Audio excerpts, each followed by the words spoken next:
teman-teman. Dalam kesempatan kali ini saya akan coba untuk sharing dengan teman-teman sekalian tentang penelitian kuantitatif sesuai dengan request dari beberapa teman dan viewer untuk mengulas penelitian kuantitatif.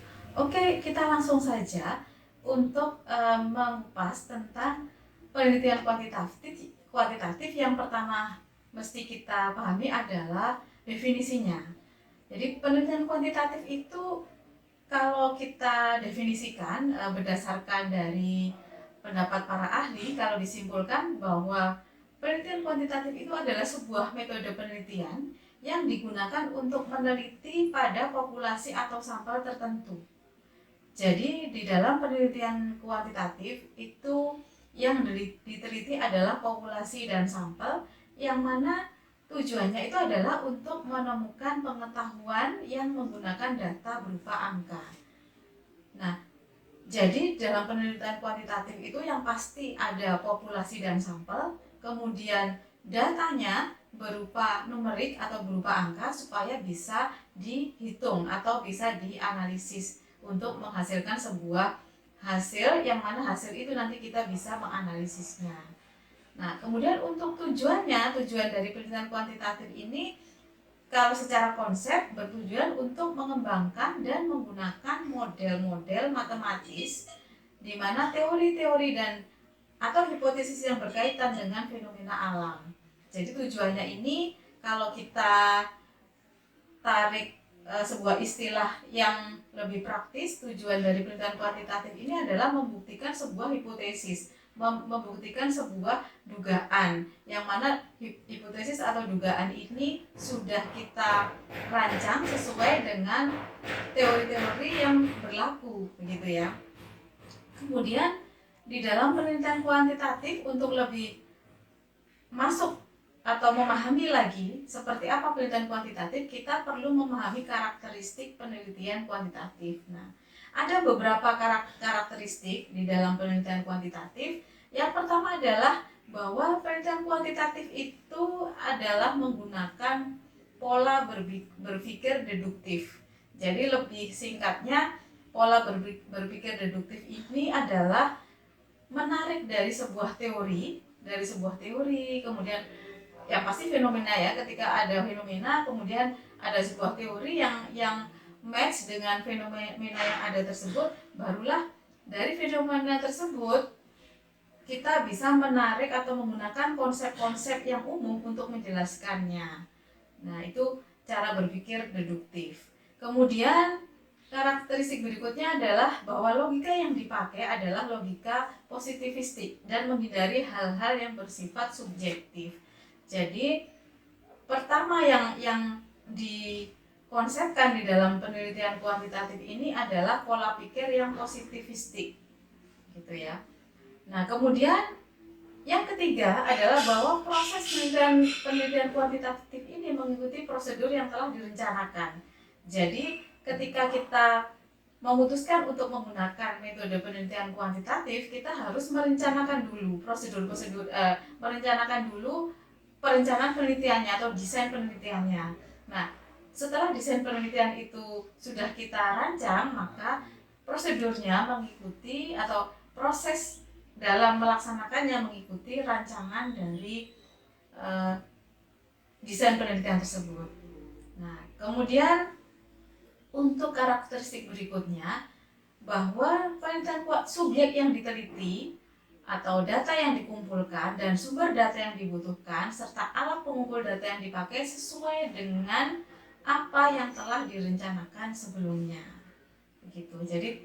Jadi kita sudah menyiapkan semuanya, begitu ya. Kemudian karena apa yang sudah kita putuskan, misalnya populasinya yang mana, sampelnya bagaimana dan seterusnya, data-datanya apa, ini sudah kita rencanakan sebelumnya. Jadi untuk prosesnya mengikuti apa yang sudah terencana itu. Dan pengumpulan data dilakukan melalui pengukuran dengan menggunakan alat yang objektif dan baku. Jadi misalnya kalau kita sudah menemukan data misalnya dari hasil kuesioner, entah itu kuesionernya kita langsung diisi oleh responden atau kita yang membacakan atau apa, kita kan memiliki data ya. Nah, pengukurannya itu adalah yang objektif dan baku. Misalnya kita menggunakan untuk pertanyaan menggunakan skala yang sudah ada nilai-nilainya, skala Likert gitu ya. Nah, misalnya seperti itu. Dan melibatkan penghitungan angka atau kuantitatif data pasti ya. Jadi dalam penelitian kuantitatif ini adalah yang berbicara adalah data dan data yang diolah gitu ya. Dan penelitian tidak terlibat secara emosional, peneliti tidak terlibat secara emosional dengan subjek penelitian. Jadi memang seharusnya peneliti ini tidak bukan merupakan bagian dari subjek penelitian, karena ini bisa menghindari bias atau bisa berlaku seobjektif mungkin. Jadi jika memang faktanya seperti apa, ya memang harus disampaikan seperti apa. Nah, dikhawatirkan kalau misalnya peneliti ini salah satu bagian dari subjek penelitian, ini akan terjadi bias gitu ya. Dan analisis data dilakukan setelah semua data terkumpul, ini pasti ya. Jadi setelah data diperoleh, kemudian dilakukan tabulasi, barulah dilakukan proses analisis data. Kemudian dalam analisis data, peneliti dituntut memahami teknik statistik. Ya, pasti ini ya. Jadi setelah data itu ditabulasi, maka kita kan perlu melakukan proses analisis. Nah, proses analisis ini menggunakan statistik. Nah, untuk statistik banyak tools yang bisa kita manfaatkan, misalnya SPSS, kemudian Smart PLS, dan seterusnya. Dan yang terakhir dari karakteristik penelitian kuantitatif adalah hasil penelitian berupa generalisasi dan prediksi lepas dari konteks waktu dan situasi. Itu ya, hasil penelitiannya berupa generalisasi dan prediksi. Kemudian untuk prosedurnya, nah prosedur penelitian kalau banyak versi untuk prosedur penelitian ini saya coba ambil berdasarkan pengalaman yang kami lakukan. Nah, prosedur penelitian yang pertama adalah identifikasi masalah. Jadi kita harus melakukan identifikasi masalah. Nah, di dalam identifikasi masalah akan lebih baik kalau kita sudah memahami secara teorinya dulu. Jadi secara teori yang berhubungan dengan permasalahan itu yang memungkinkan ini nanti menjadi sebuah metode yang akan kita gunakan untuk menjadi solusi, itu akan lebih baik. Jadi ketika kita memotret permasalahan, kita bisa fokus apakah ini bisa di metode yang misalnya sudah kita kuasai ini bisa diterapkan di dalam permasalahan tersebut. Karena di dalam kalau kita melihat fenomena kan permasalahan itu luas ya. Jadi kalau misalnya kita memahami untuk metode atau mungkin solusi yang nanti akan kita usulkan, akan lebih baik memudahkan kita untuk bisa mengidentifikasi permasalahan. Kemudian studi literatur, pasti ya ini melengkapi kan. Dengan semakin banyak kita melakukan literatur review dari penelitian-penelitian sebelumnya dan mungkin konsep atau teori yang berhubungan dengan objek permasalahan, maka akan semakin bisa membantu gitu. Kemudian yang ketiga adalah pengembangan kerangka konsep. Nah, pengembangan kerangka konsep setelah kita memahami, berhasil mengidentifikasi masalah berdasarkan studi literatur dan berdasarkan kondisi permasalahan atau fenomena yang terjadi, maka kita perlu mengembangkan kerangka konsep. Nah, kerangka konsep ini diturunkan lagi menjadi identifikasi dan definisi variabel, hipotesis, dan pernyataan penelitian. Jadi dari mengembangkan kerangka konsep tadi, akhirnya kan kita tahu ya permasalahannya itu seperti apa, sehingga di poin 4 ini kita bisa mendefinisikan variabel. Nah, mendefinisikan variabel ini artinya kita akan bisa mengetahui, atau di sini di dalam prosedurnya itu peneliti dituntut untuk bisa mendefinisikan variabel yang diteliti itu ada berapa. Nah, variabel yang umumnya digunakan yang pasti ada itu variabel X atau variabel bebas dan variabel Y, variabel terikat. Kalau misalnya ada variabel yang lain itu biasanya pelengkap menyesuaikan dengan kebutuhan permasalahan. Jadi dalam hal ini kita bisa langsung menggunakan variabel X dan Y sebagai contoh. Kemudian setelah kita sudah bisa menemukan atau merumuskan variabelnya, maka kita bisa merancang hipotesisnya. Jadi hipotesisnya nanti kira-kira apa, misalnya X berpengaruh signifikan terhadap Y atau X tidak berpengaruh signifikan terhadap Y dan seterusnya. Kemudian pernyataan penelitian itu nanti menyesuaikan dengan hipotesisnya itu. Dan yang E adalah mengembangkan desain penelitian. Nah, desain penelitian ini ya proses step-stepnya itu ya, step-stepnya mulai dari proses identifikasi masalah sampai dengan analisis dan analisis data ya. Kemudian yang F adalah teknik sampling. Kita perlu menentukan teknik sampling. Nah, ada banyak teknik sampling yang sesuai dengan literatur. Kita bisa menggunakan rumus Lovin atau mungkin kita bisa menggunakan yang dari bukunya Ari Kunto dan seterusnya. Asalkan ada literatur yang mendukung itu. Gitu. Kemudian yang G adalah pengumpulan dan kuantifikasi data. Nah, ini adalah melakukan proses tabulasi. Jadi ketika data itu sudah terkumpul, kita melakukan proses tabulasi, yang mana tabulasi itu gunanya untuk menyiapkan dalam proses analisis statistik.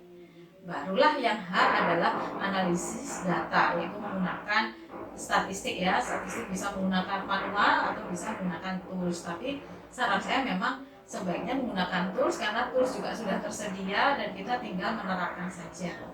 Kemudian kalau sudah hasil analisis sudah kita lakukan, maka kita melakukan proses interpretasi hasil penelitian. Nah, ini adalah metode dan langkah penelitiannya ya. Jadi langkah penelitian yang pasti kita merumuskan permasalahan, kemudian di sini adalah keilmuan ya, hasanah pengetahuan ilmiah. Jadi di sini adalah teori-teori dan konsep yang ada yang sesuai dengan permasalahan yang kita angkat. Kemudian dengan melakukan analisis deduksi atau analisis deduktif, kita melakukan penyusunan kerangka berpikir. Nah, setelah kerangka berpikir kita rumuskan, maka kita bisa melakukan perumusan hipotesis yang dilanjutkan dengan proses pengujian. Nah, kalau pengujiannya diterima, maka kita bisa matchkan dengan teori yang sudah kita ulas sebelumnya ya. Jadi teori yang kita rujuk apakah benar, apakah memang terbukti, dan dengan diterima ini maka membuktikan kebenaran dari teori yang sudah kita acu begitu ya. Nah, tapi kalau ditolak, ditolak itu pengujian hipotesis ditolak pun juga bukan berarti penelitian itu gagal, tapi bisa jadi ada fenomena baru. Untuk itu ketika hasil hipotesis ditolak, maka kita masukkan ke penyusunan kerangka berpikir lagi. Mungkin bisa jadi kerangka berpikir kita yang salah atau ada hal yang baru sehingga kerangka berpikir itu bukan salah tapi memang harus dikembangkan lagi, misalnya begitu. Nah, ini adalah metode dan langkah penelitian kuantitatif. Dan untuk menentukan populasi dan sampel, nah di sini saya coba ulas satu rumus dari menentukan sampel pada populasi yang digunakan untuk penelitian kuantitatif yang cukup familiar ya. Menurut saya ini paling familiar, ini adalah rumus Lovin ya. Rumus Lovin nanti teman-teman bisa cek di Google Scholar atau mungkin di sumber-sumber jurnal. Ini banyak sekali yang sudah menggunakan Lovin ini, nanti bisa dirujuk. Di mana rumusnya ini. Jadi dalam menentukan sampel dari responden yang ingin kita jadikan sasaran subjek penelitian, adalah rumusnya seperti ini. N ini N kecil ini adalah ukuran sampel. Jadi untuk menentukan ukuran sampel. Kemudian N besar ini adalah ukuran populasi. Kemudian D adalah tingkat kesalahan yang dipilih. Jadi standar deviasinya. Nah, standar deviasi itu ada tiga jenis. Kita bisa pilih sesuai dengan penelitian kita. Jadi kita harus memilih justifikasi. Misalnya kalau kita menggunakan tingkat kesalahan 1% itu alasannya apa, misalnya 5% alasannya apa, dan seterusnya. Tapi umumnya biasanya menggunakan yang 5%, tapi bukan berarti 1% itu salah atau 10% itu salah ya. Jadi ini yang umumnya digunakan oleh para peneliti adalah standar deviasi 5%. Nah, ini contohnya, contoh untuk mencari atau untuk menentukan sampel jika populasinya 5.000 dengan menggunakan tingkat kesalahan 5% misalnya. Nah, dengan rumus ini ya, maka menghasilkan jika 5.000 populasi, sampel yang harusnya dilibatkan adalah 370,37. Kalau dibulatkan berarti 370 responden. Nah, itu ya. Jadi teman-teman bisa menyiapkan saja populasinya berapa, maka sampelnya berapa. Nah, sekarang kita masuk ke langkah teknisnya. Nah, langkah teknis dalam penelitian kuantitatif itu yang pertama ini adalah menentukan hipotesis.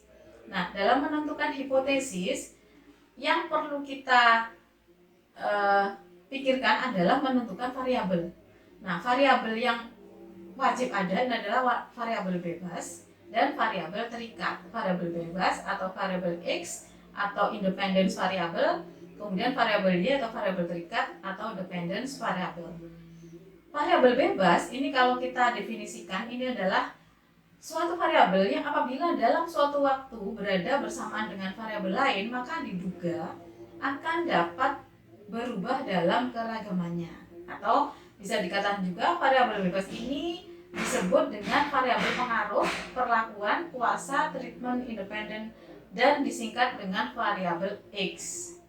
Gitu ya. Jadi yang mempengaruhi, jadi lebih singkatnya itu variabel X itu adalah variabel yang mempengaruhi sebuah hal yang mempengaruhi. Nah, sedangkan variabel Y ini kebalikannya. Variabel Y adalah suatu variabel yang dapat berubah karena pengaruh variabel X, di mana variabel terikat sering disebut juga variabel terpengaruh atau dependen dan seterusnya. Jadi intinya kalau variabel independence atau variabel X ini adalah yang mempengaruhi, sedangkan variabel Y adalah yang dipengaruhi. Nah, itu ya. Jadi proses menentukan hipotesis tersebut harus kita memahami variabelnya dulu, menentukan variabelnya dulu. Nah, setelah variabel ketemu, maka kita perlu menentukan hubungan antar variabel. Apakah hubungan itu ada pengaruh atau korelasi atau dan seterusnya. Nah, setelah itu kita menggambarkan. Jadi menggambarkan secara memvisualisasikan hubungan dari variabel tersebut menjadi sebuah kerangka hipotesis ya, menjadi sebuah visualisasi hipotesis. Misalnya contohnya ini.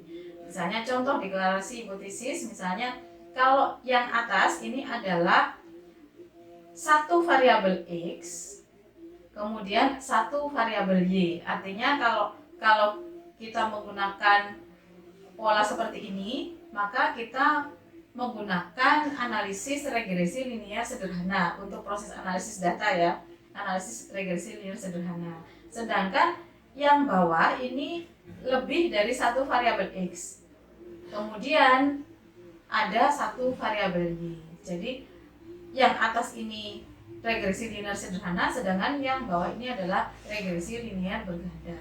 Nah, perbedaannya apa ya? Perbedaannya yang pasti variabel X-nya. Kalau variabel X-nya itu lebih dari satu, ini pasti regresi linear sederhana.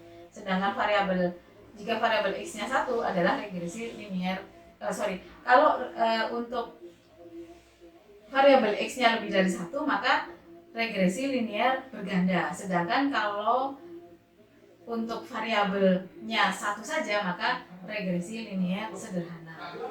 Nah, kemudian untuk pernyataannya, kalau kita sudah menggambarkan pola untuk alur hipotesisnya, maka kita bisa menyatakan pernyataan hipotesis. Nah, pernyataan hipotesis untuk visualisasi dari hipotesis ini kita bisa menggunakan dua hipotesis, jadi hipotesis H0 dan H1.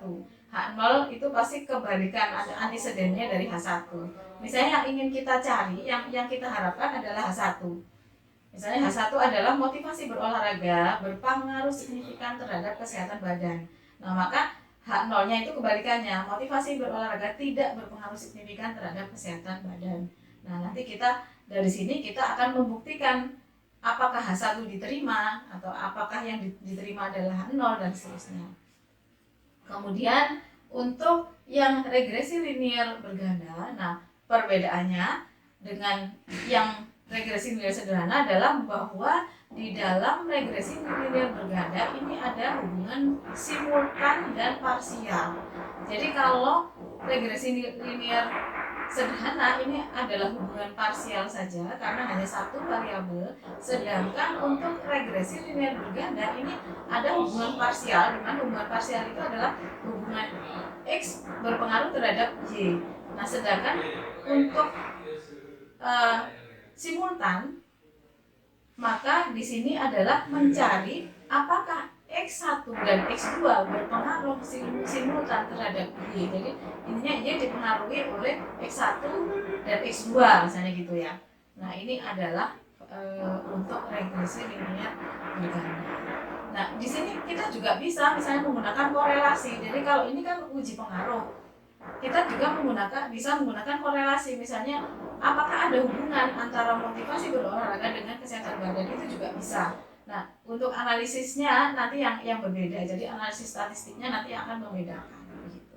Tergantung yang akan kita cari itu data yang seperti apa, atau yang ingin kita cari adalah pengetahuan yang seperti apa.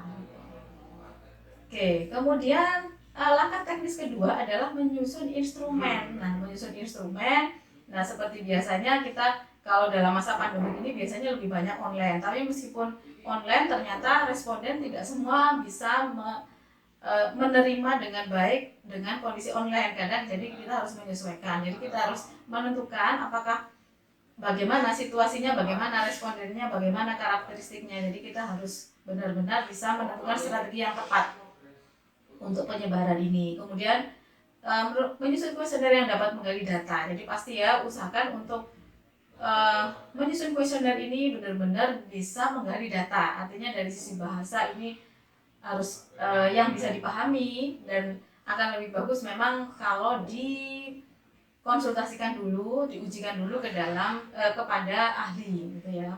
Kemudian menentukan jumlah indikator dari setiap variabel. Pasti ya menentukan indikator tadi menyesuaikan dari variabel menyesuaikan dari kebutuhannya. Jadi kebutuhan yang ingin kita gali. Jadi misalnya untuk motivasi berolahraga kita membutuhkan 4 pertanyaan, berarti yang dibutuhkan adalah 4 indikator dan seterusnya.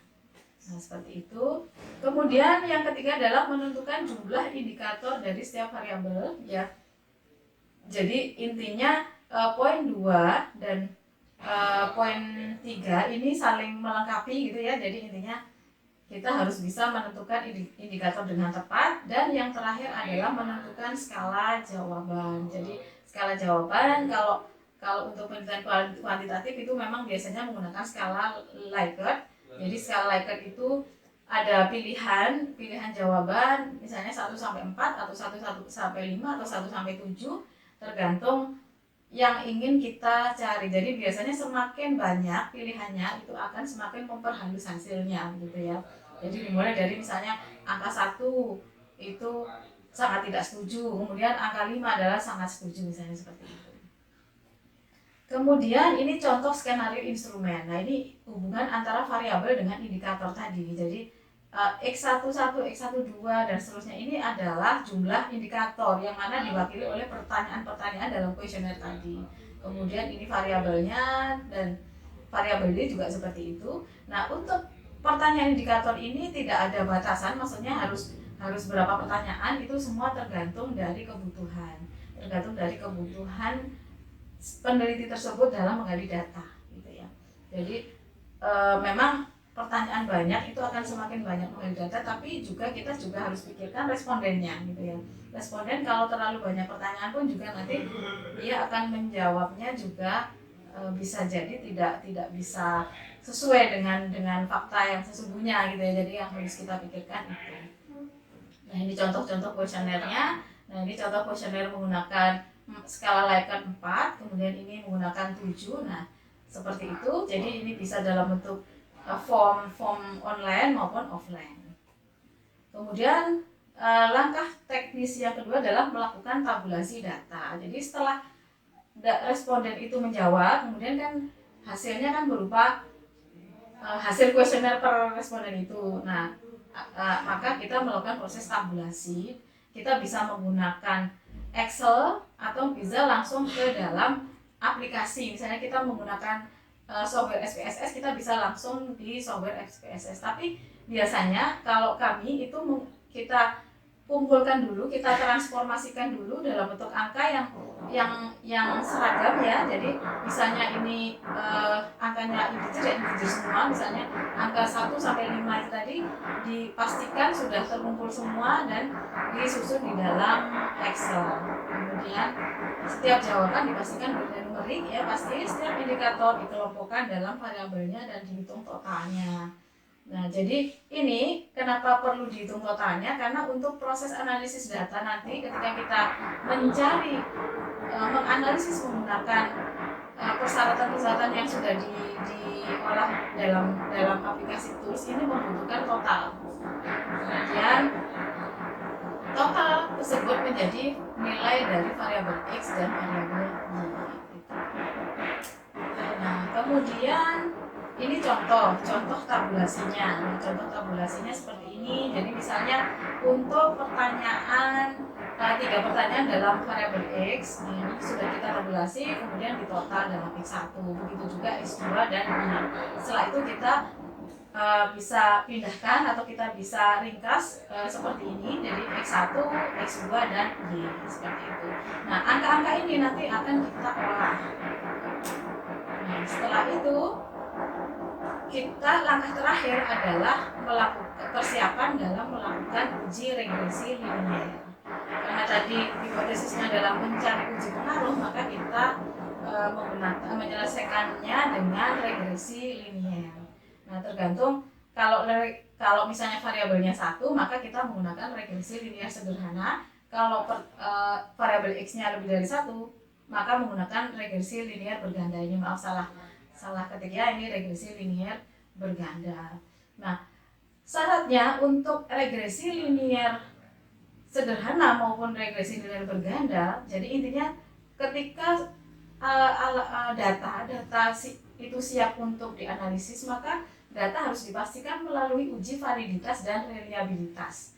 Nah, jadi kita nanti teman-teman bisa mempelajari uji validitas dan reliabilitas bisa di channel YouTube ini, bisa diketikkan Fitri Marissa validitas, Fitri Marissa reliabilitas, nanti akan masuk di video tersebut atau bisa dicek di yang atas ini. Oke.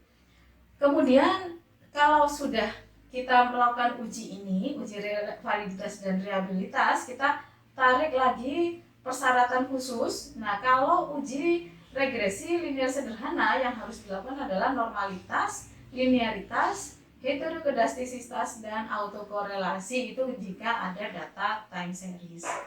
Sedangkan uji regresi linier berganda ini harus melalui persyaratan uji normalitas, linearitas, heterokedastisitas, uji autokorelasi jika data time series, dan uji autokoliniaritas.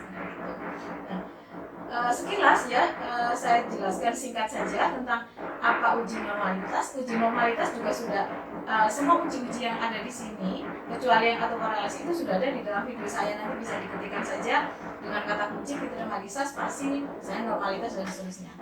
Jadi intinya uji normalitas ini memastikan bahwa data itu terdistribusi normal. Jadi data responden yang sudah kita hasilkan dari proses kuesioner itu terdistribusi normal.